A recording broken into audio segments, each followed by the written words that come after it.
Mortmain by John Metcalfe, dramatised for radio by Rebecca Wilmshurst, with Robert Glenister as John, Helena Breck as Salome, and David March as Humphrey Child.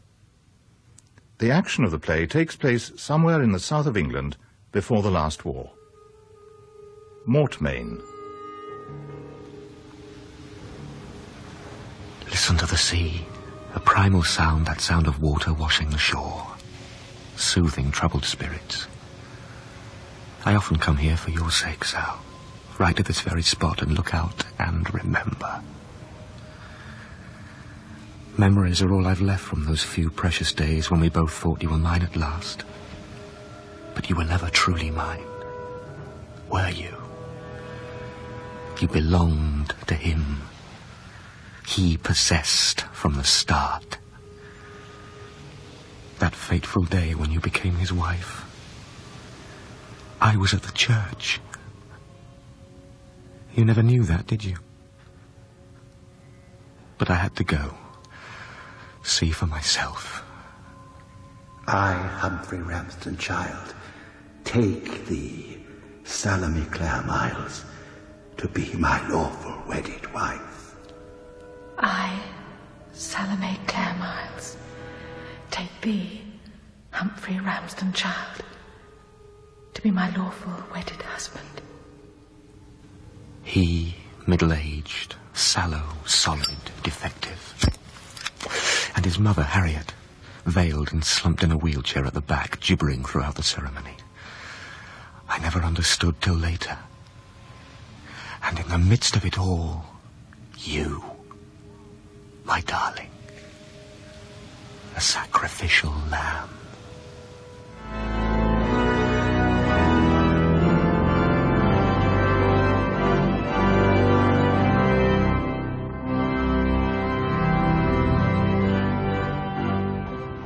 Perfection.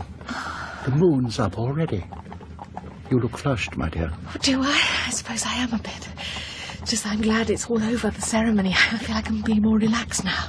Begin to enjoy myself. The ceremony was the consecration of our vows, Salome. It may be unduly formal to some, but for me it is most fitting for such an important moment in our lives. Of course, I wasn't meaning to be critical. I take all my marriage vows seriously, every one of them. Meaning I do? For better, for worse, for richer, for poorer, in sickness and in health. That's how much we are now part of one another, together from now on. Till death us do part? Oh, no. Not just until then, but beyond. That's my conviction, Salome. Marriage joins more than our hearts. It binds our souls beyond death, throughout eternity.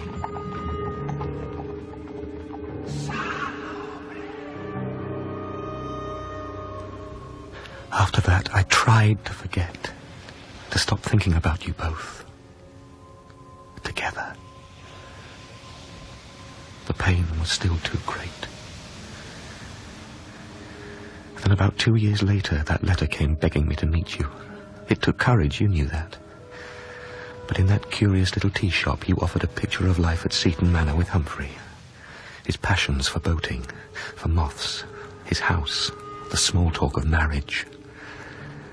His mother. I wasn't convinced that you were entirely honest. But I listened, and against my better judgment, I accepted your invitation. I always found it difficult to say no to you, Sal. And you'd assured me I'd have little to do with Humphrey. But on a balmy September night in 1938, I found myself sitting on that ill-fated houseboat of his.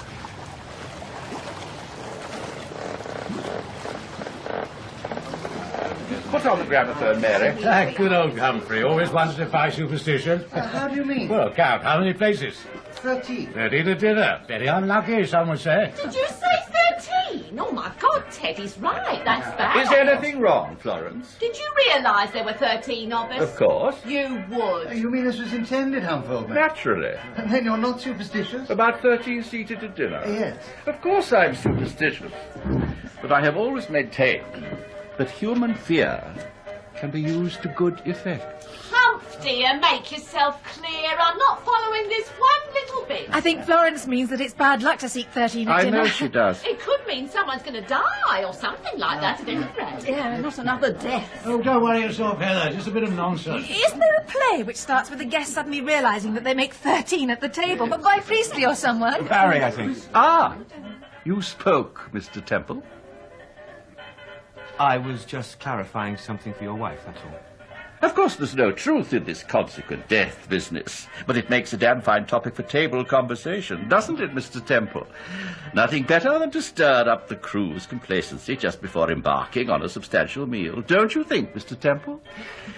You've all found your places. Salome has made such exquisitely delicate little name tags for you all. And now the first course, I think. What a little moonlight can do.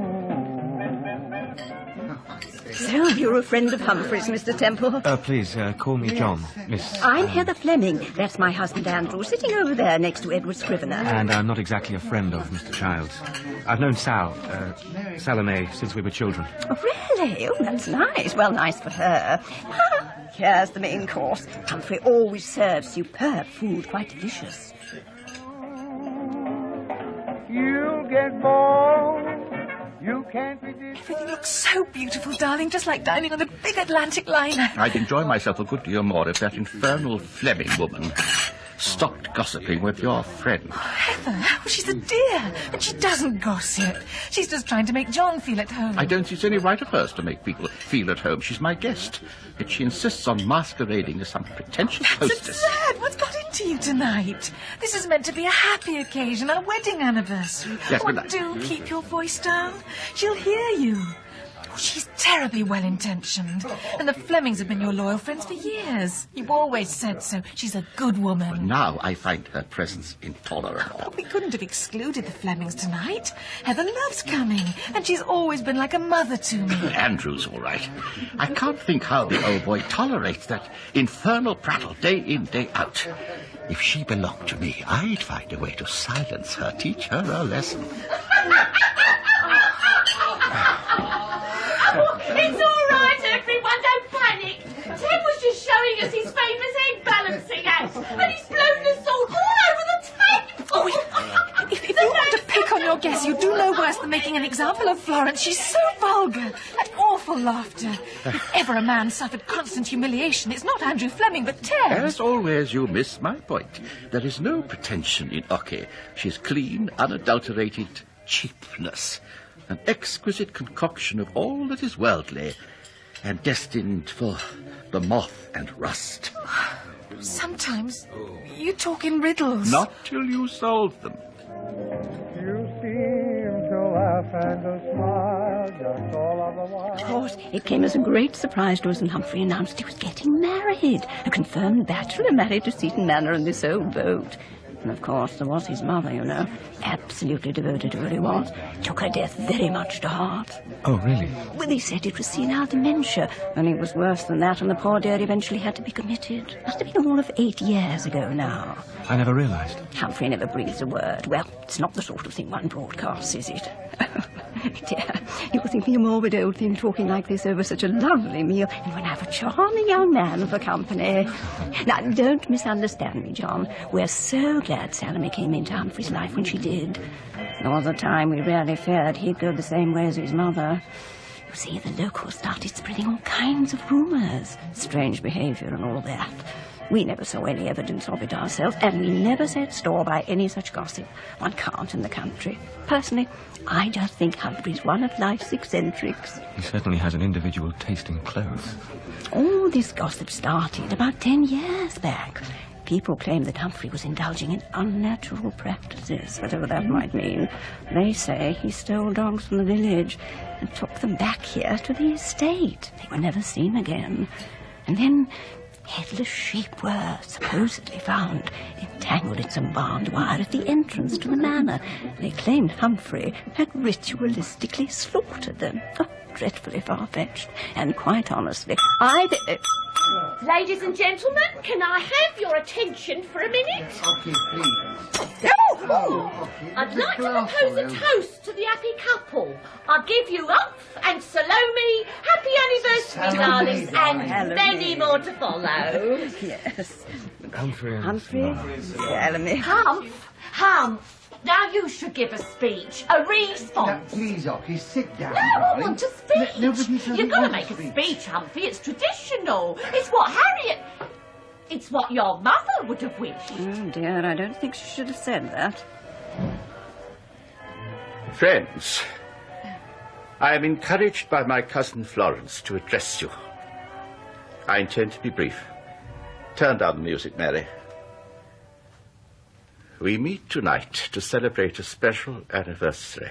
Here. But in our celebrating, let us not forget our debt to the past. Until 2 years ago, as you know, Seaton Manor had long been mourning its true mistress, my mother Harriet. Let us remember that it was my mother who breathed life into its very stones, who fashioned its true glory. She, from whose loving touch no nook or cranny was spared.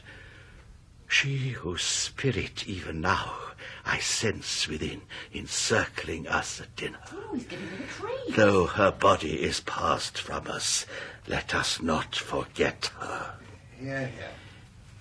But then, exactly 2 years ago, I finally caught my beautiful Salome and brought her home. She is young in years, and, like a pretty little moth, must bat against the light that Harriet has left behind.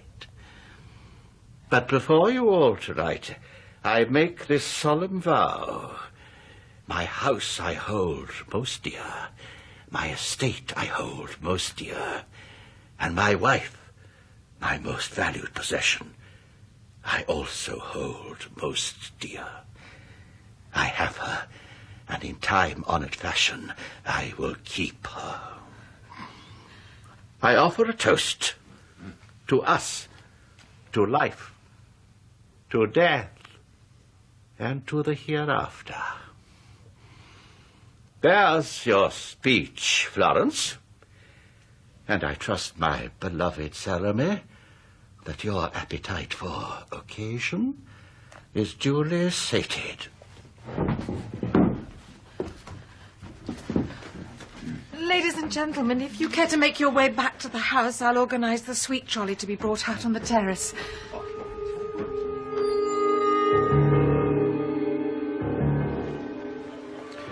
Care for a little snifter while we await the arrival of coffee, Tom? Jolly nice of you, old boy. What you got? Oh, a nice Armagnac, a fine malt. Malt will do fine. Nothing like a drop of the gold stuff to round off a perfect evening. Oh, Heather, we haven't had a chance to talk yet. Did you enjoy the meal? Delicious. Your wife is such an Tell me, excellent... how's your son getting on at the Oh, bar? he's doing very well. Oh, I'm so proud. splendid. Sorry to interrupt you, Humphrey, but could you direct me to the little girl's room? Sorry? Little girl's room? Oh, you mean the lavatory, Heather. When you reach the house, up the stairs, straight in front of you, and it's the first door on the right. Thank you. Oh, by the way, forgive the smell there. We've only just finished decorating. Thank you, dear. Don't you see too much bubbling? Oh, and Heather, Yes. if you need a hand towel, they're in the large closet just behind the bathroom door. Just help yourself. Yes, I will. Now, Major, what about that malt?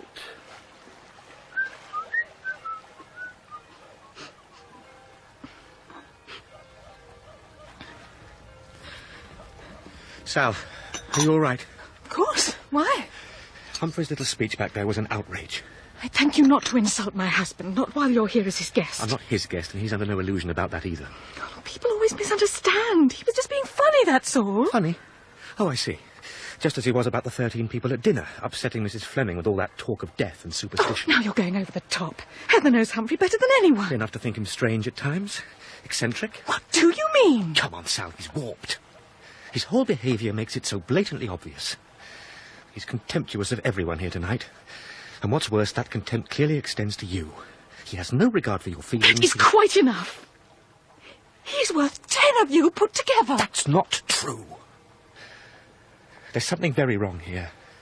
I can't quite put my finger on it, but the whole place exudes a sense of misery and oppression. I felt it as soon as I arrived yesterday. And Humphrey's performance tonight has convinced me I'm right. Oh, that's nonsense, John. Now stop it. You know I'm talking sense, Sal. You felt it too. That's why you wrote to me. No! Wanted to see me. Insisted I should come and stay. You could have told me when you said you wouldn't feel settled until I'd visited you here, and now I realise why. This is no marriage of kindred souls. There's no love here. With some kind of bondage. I love him, John. Love him. Gudrun, did you hear that? Sounds like some wretched animal caught in a trap. Do you keep any animals? No, nothing like that. Humphrey detests them. Anyone seen Heather? I think she went into the house to the bathroom. She wasn't sure of the way. Oh, it's upstairs. Andrew, I think your wife's been taken ill. Oh, dear. Come on, we must go inside. Yes. Where's Humphrey? Humphrey? Where are you? Quick, which way's the bathroom? Upstairs. Follow me. Where's the light? It's switched on at the other end. I'll lead you. When we refurbished the first floor, we decided to keep the main bathroom there. Humphrey's mother used it. Next door to our rooms are very convenient. Are we there yet? It's just at the top here. Put a light on, I can't see a thing. Oh, this is the bathroom here.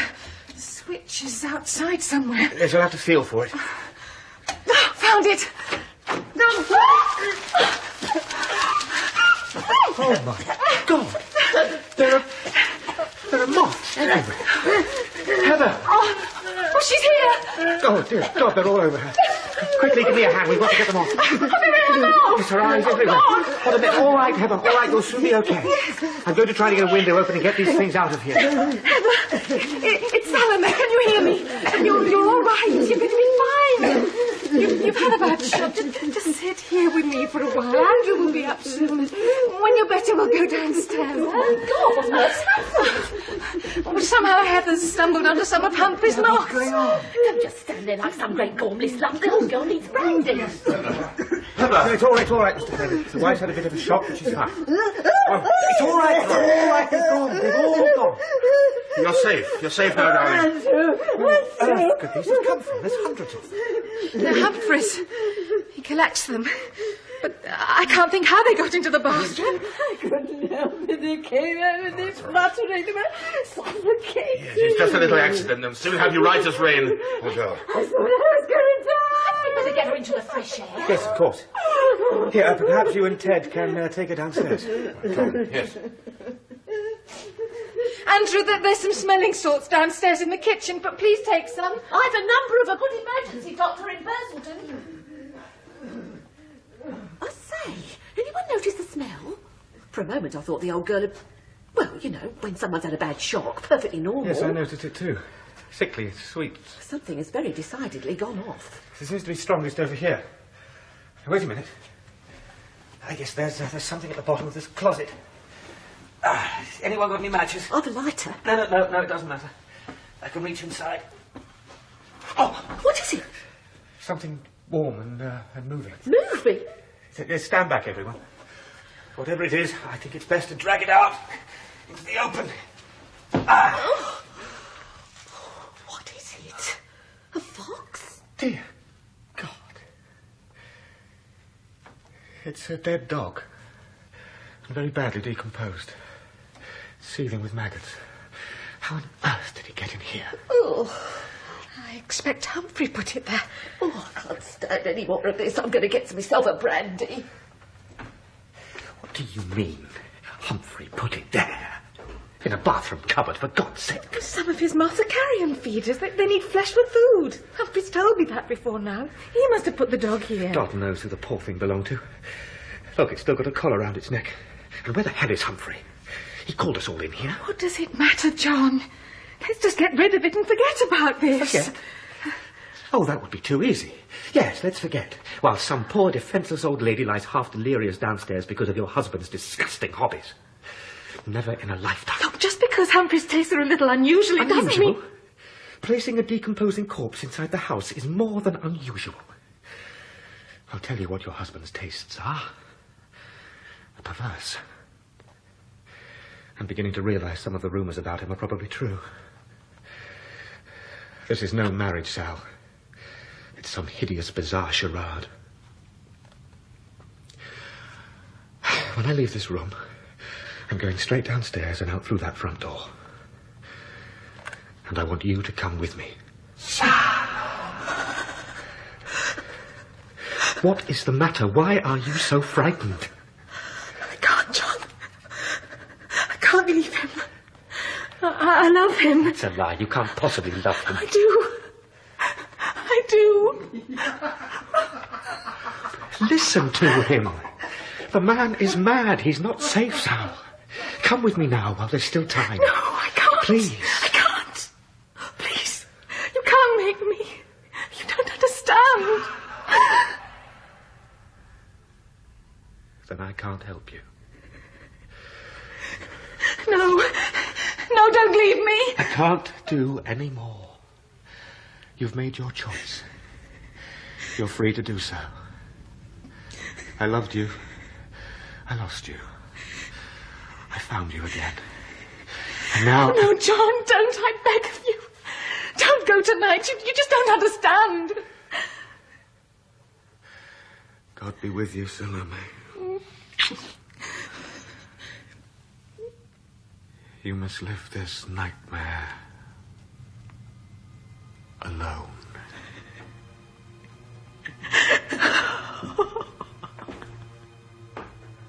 Salome.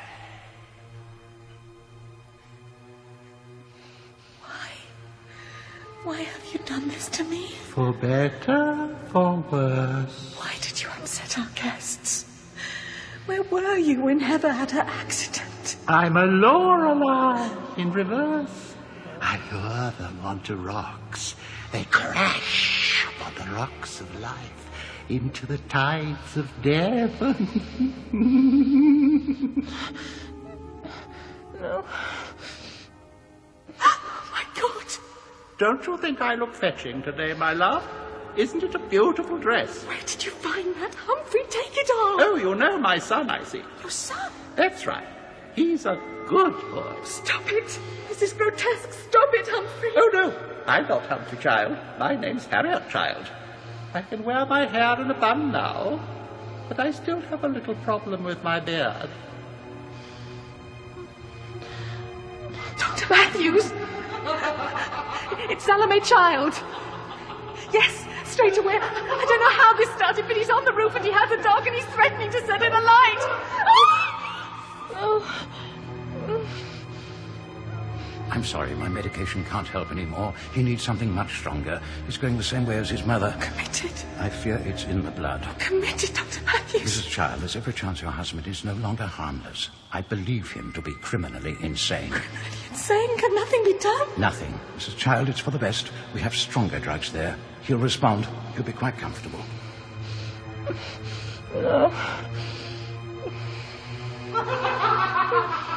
Dr. Matthews! What are they doing? Trying to give him an injection to calm him down. He's very strong, and the violent fits make him dangerous to move without sedation. Your hand is bleeding. He bit me, I'm afraid. It happens in these cases. What's happened now? He's all right. I must go to him. Mrs. Child. Oh, my God. I'm afraid the straitjacket was necessary. I really didn't want you to see. But you did want to see, didn't you, Salome? Ah, see how my mouth flutters now. You may think I'm mad, but I tell you, I know secrets of the universe you couldn't even guess. Come away, Mrs. Child. This is all too distressing. That's right, Mrs. Child. Do what the nice man says. But wherever they take you, I shall find you. You're mine, Salome, forever. You promised me, till death us do part. Remember? And I tell you, death shall not part us. Not part us. Death. Humphrey Child seemed preoccupied by death and dying. For 6 months you tried to save him, then you wrote again, begging me to help. I couldn't believe what he'd done to you. That haunted look. I wanted to take you away. But again, you insisted on staying.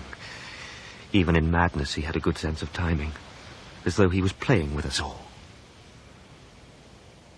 Then suddenly, For you, my darling, that merciful release.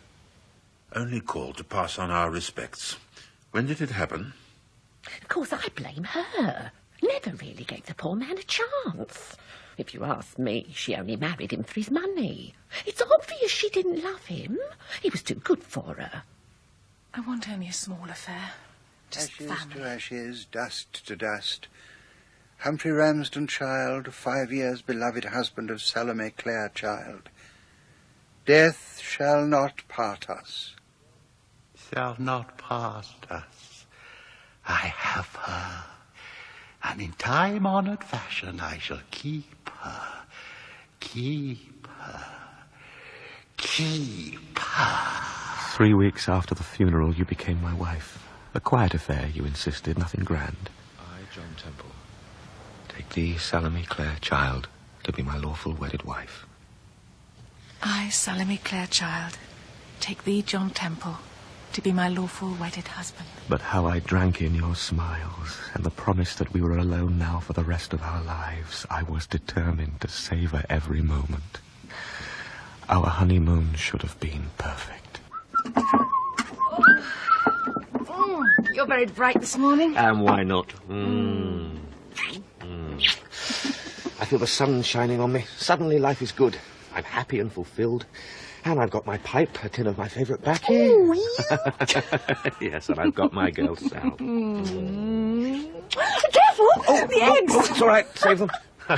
Oh, you're a romantic, John Temple. I always suspected it beneath all that tweed and pipe smoke. If a fellow can't be romantic on his own honeymoon, then there's no justice in the world. Oh, I still can't believe it. It's like a dream. Oh, I'm so frightened I'll wake up and all this will disappear. Now, stop all that maudlin business. Right, you ready? Big or little helping of our special scorched scrambled egg. Burnt, more like it.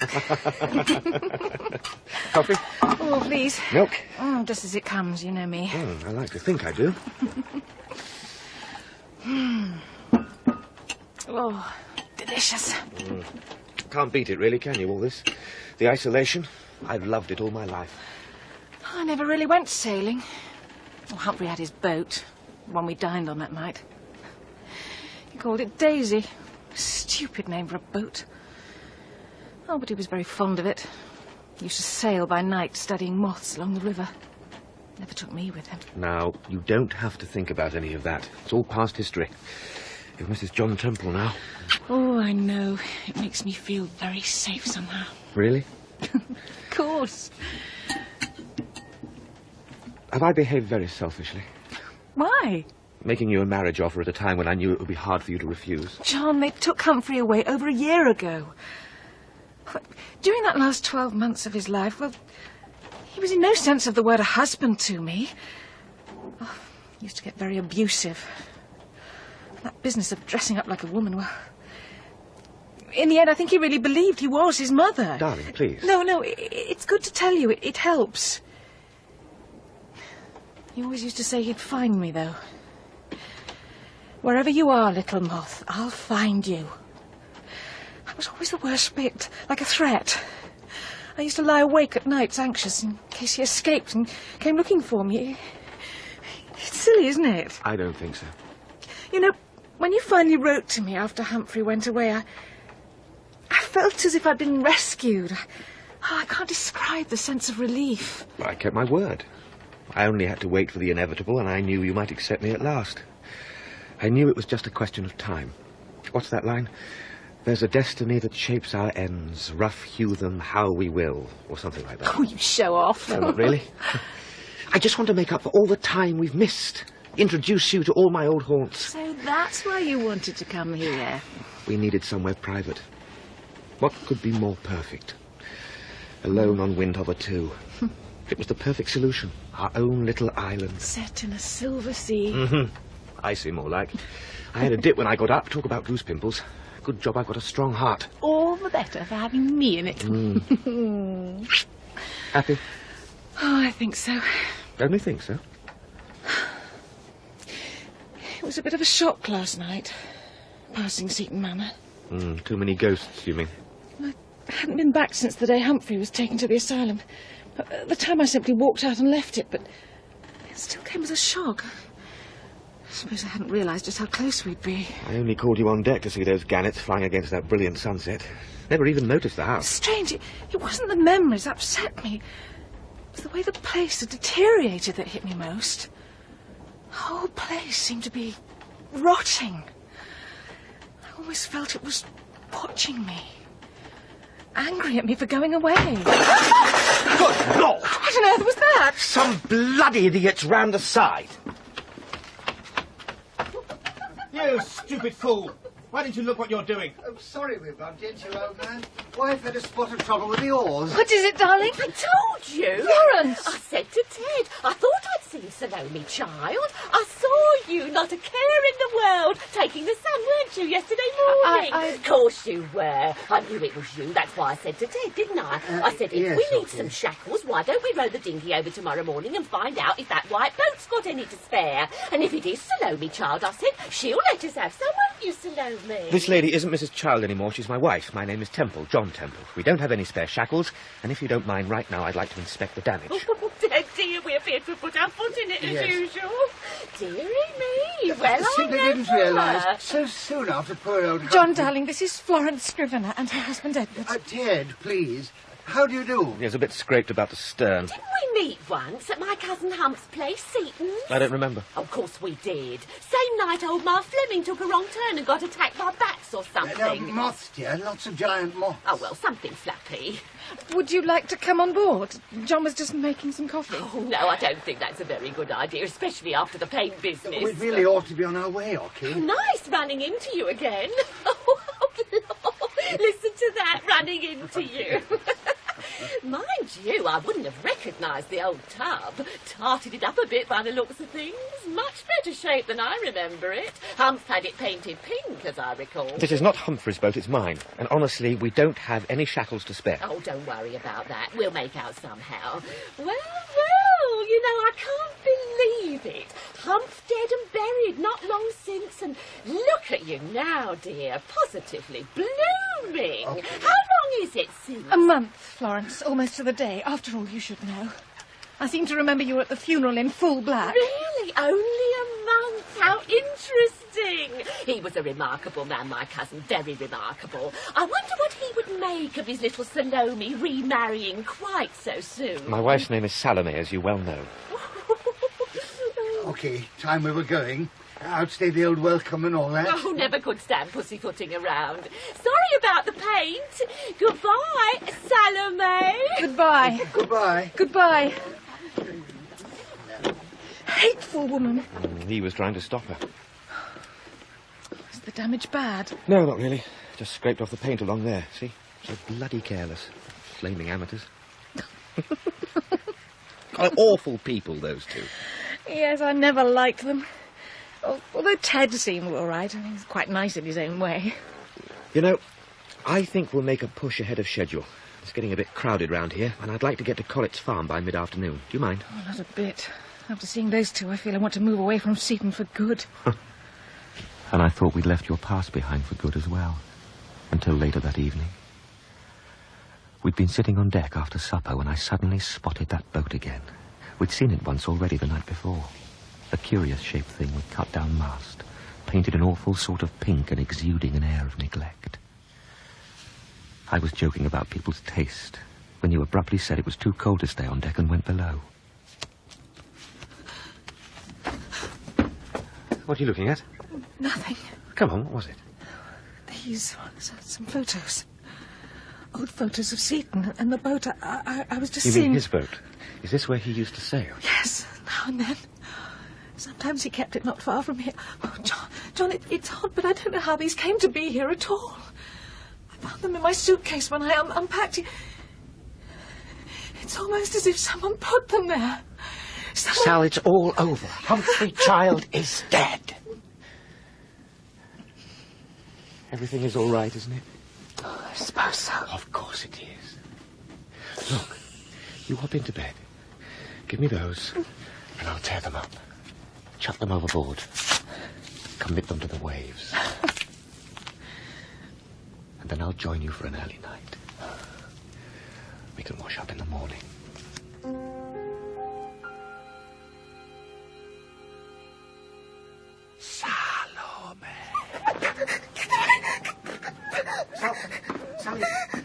It's okay. It's okay. I'm here. I'm here. Nothing can hurt you. Nothing. I'd woken up, but all I could see was Humphrey's face, grinning down at me, and his voice calling out my name. I felt something beating in my face. I screamed and woke up. It was a giant moth. Over there by the mat, I heard it when I brushed it away. It's still there crawling. Bloody brute! There. That's you finished. Oh, John. And you, my girl, start by coming clean about that boat we saw. It's Humphrey's old bark, isn't it? I think so. What do you mean, think so? You know it is. Oh, yes, You recognised it when we saw it last night. Yes, all right. I did. What was the point in telling you? I knew you'd be upset, and besides, I'm convinced it's following me. Oh, brilliant. We see the same boat 2 times, and now it's following. No. I've seen it more than twice. The first night we docked at Skipper's, I saw it then. I thought nothing of it, but when it appeared the next evening, I began to worry. And you said nothing? Nothing? I am your husband, remember? That doesn't mean you own me. You can't order me to tell you everything. You are coming with me right now. We're going to take the dinghy, and we're going on board that paint wreck. No. You are going to meet the people who've obviously hired it for a holiday. And you're going to send these bloody, stupid ideas about phantom ships pursuing you right back to Davy Jones's locker where they belong. No. No, please don't make me. I beg of you, Humphrey. What did you call me? Sorry. I'm sorry. You called me Humphrey. I thought your face. I'm sorry for a moment. It was Humphrey's. It's gone. The blight is gone. I saw it. It was there only 5 minutes ago. You're let off this time, Sal. But the next time we see that wretched boat... I'm going to bed.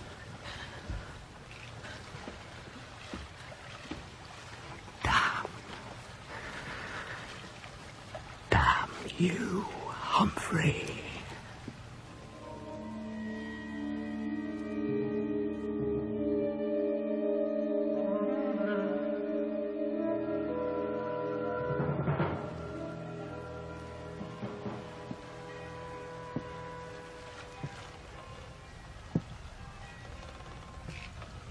About last night. We need to talk. I know. There are so many things I haven't told you, but I was trying to forget the past, like you said, and not let my memories upset me. I shouldn't have lost my temper.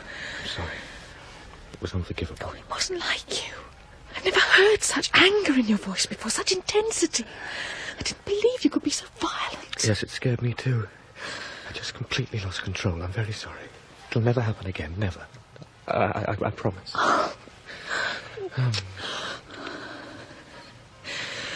Look, I know it's nonsense, but Humphrey's face last night, it was so vivid, so real. And it was here again this morning, the moth. I felt it touching my mouth. I felt it crawling over my skin, and I heard it beating its wings. Oh, John, I didn't tell you the whole truth last night. I have seen Humphrey's boat twice, but I was so frightened. It seemed to rise up, slowly out of the water. What? I didn't tell you, because... Sal. It looked more and more decayed, more broken up, as if possessed by something rotten and evil.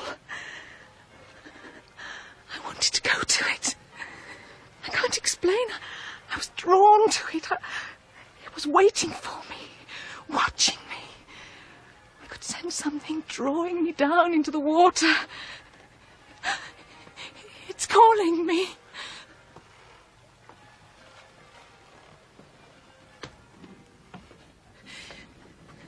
But don't let me go.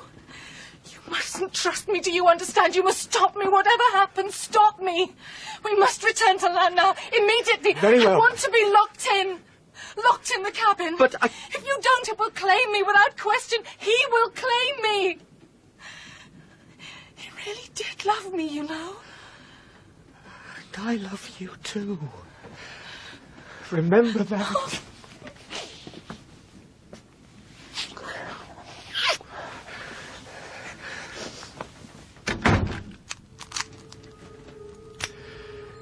You're safe now, darling. Nothing can claim you.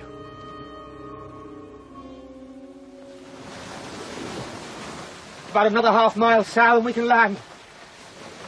Can't say I won't be relieved to put ashore. No, I can't. My God, what was that? She's out of control. Swinging to port and stop.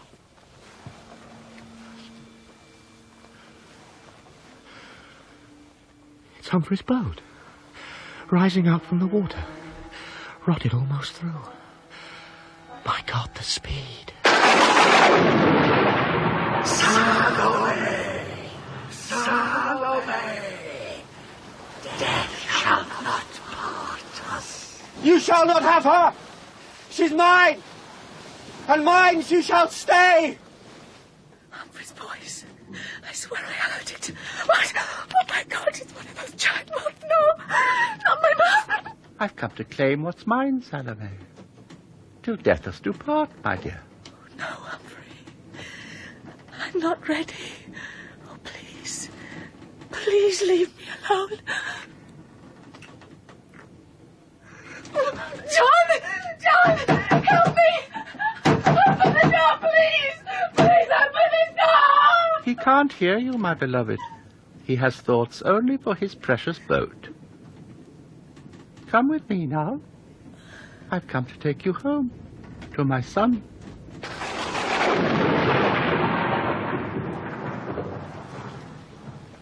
It's over, Sal. We're all right, it's over. Sally. Sally. Sally. I'm opening up. My little butterfly's released. Sal. Sal. Sally. Sally!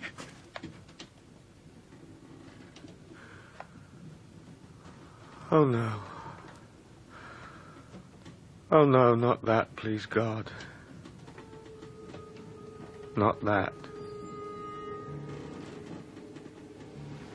You'd gone, of course. Though there was no sign of a struggle, nothing at all to suggest that you'd ever been there. Just a moth on your pillow, broken, dying. It was as if you'd never been my wife, Salome, never existed, just nothing, no body, no grave, nothing.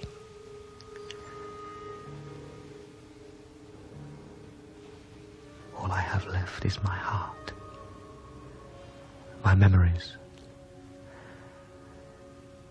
I pray to God that the sea, and only the sea, has yours.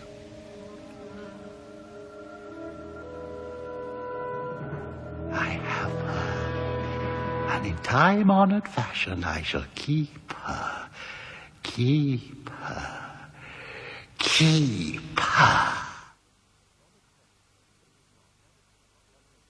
Robert Glenister played John, Helena Breck Salome, and David March Humphrey in Mortmain by John Metcalfe. Florence Anne Windsor, Edward Ronald Herdman, Heather Gudrun Ure, Andrew Jonathan Adams, Tom John Church. Mortmain was dramatised by Rebecca Wilmshurst and directed by Martin Jenkins.